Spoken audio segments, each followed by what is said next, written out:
Da tempo si paragona il territorio veneto alla terra dei fuochi campana.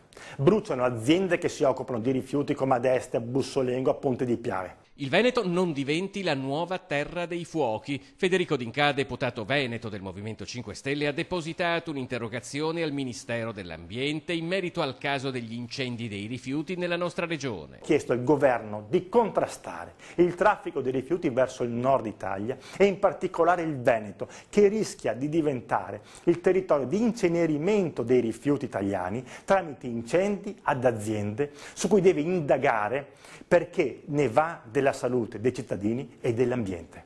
In regione, prosegue D'Inca, si assiste da più di un anno ad una lunga serie di incendi di rifiuti.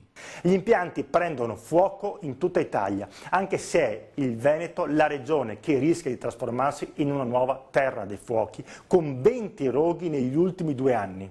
Vengono in mente anche gli incendi a Rossano Veneto, della Fiorese Ecologia, a Marghera con la Ecoricicli controllata dalla Veritas. D'Inca ha chiesto al ministro di intervenire per contrastare il traffico dei rifiuti verso il Veneto. La nostra regione, ha affermato, non deve diventare il territorio di incenerimento dei rifiuti italiani, ma ci sono anche altri aspetti che preoccupano. Ed è di questi giorni l'indagine della Direzione Distrettuale Antimafia di Brescia che sta inquisendo anche i dirigenti di importanti società per la responsabilità dei traffici di rifiuti da sud a nord, contrariamente al passato, quando i traffici erano da nord a sud.